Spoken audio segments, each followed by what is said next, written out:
Joining me is Deputy Opposition Leader Ted O'Brien. Ted, good morning to you. So another trip back to the US for Anthony Albanese, who spoke last hour, saying he's not worried about an Oval Office ambush, as we have seen with world leaders. How high stakes is this White House meeting? Well, I just can't believe it's taken this long, is the truth of it.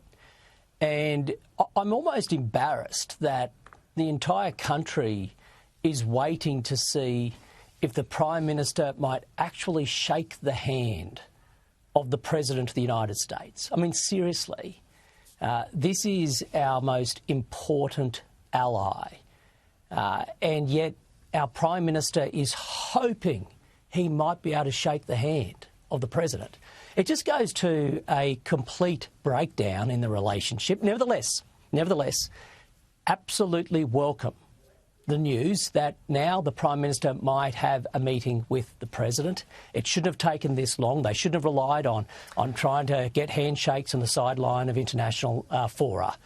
So let's wait to see what that meeting will result in. Unfortunately, the Prime Minister has done nothing to foster that relationship, but the Coalition certainly supports the idea that this meeting now gets taken place. Well, Donald Trump at the UN overnight claimed climate change is a con job and says countries recognising Palestine are rewarding Hamas. Should Anthony Albanese be worried ahead of that meeting?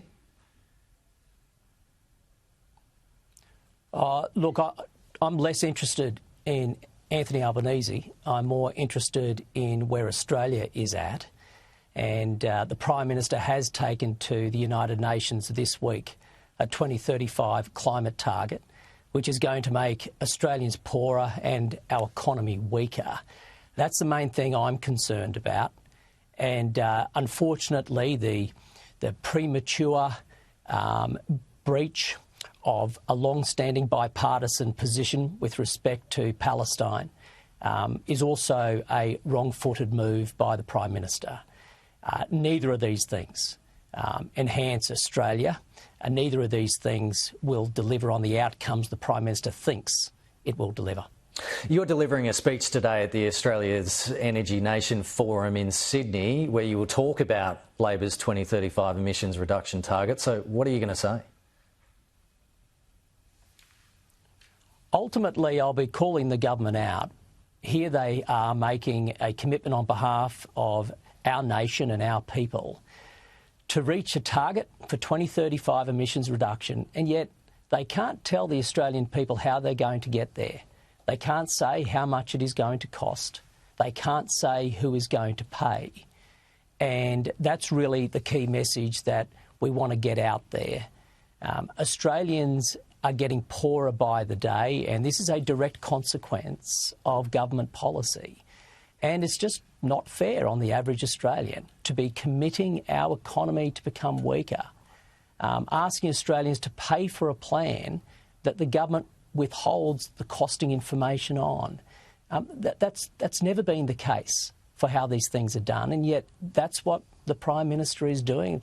He's over there in New York at the moment, spruiking a plan for which he will not tell the Australian people the cost of.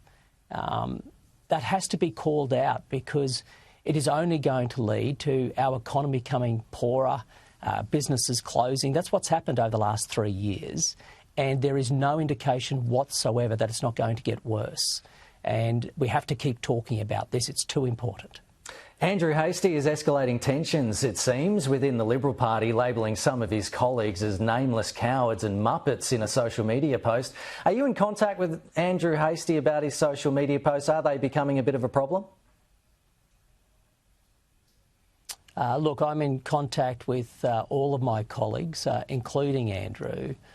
I think what you see here is the Liberal Party having robust debate about the policies that we need to take to the next election.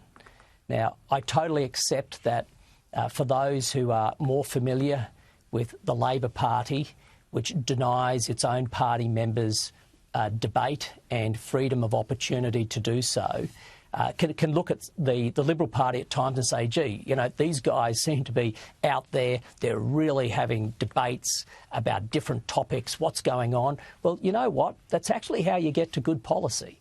I believe it's why the Liberal Party is always the better party when it comes to government. Our policies are always better thought through because we debate it out. We have those battles of ideas. I recognise some people look at that and say, well, it doesn't look as disciplined as the Labor Party, but the Labor Party closes down debate. You never see the Labor Party having such debates because they're not allowed to. But the Liberal Party's values are like Australian values. Okay. We believe in that freedom to have robust debate. Ted O'Brien, appreciate your time this morning. We've got to run and keep moving. Plenty going on this morning, And but yours. we appreciate it as always. Thanks again.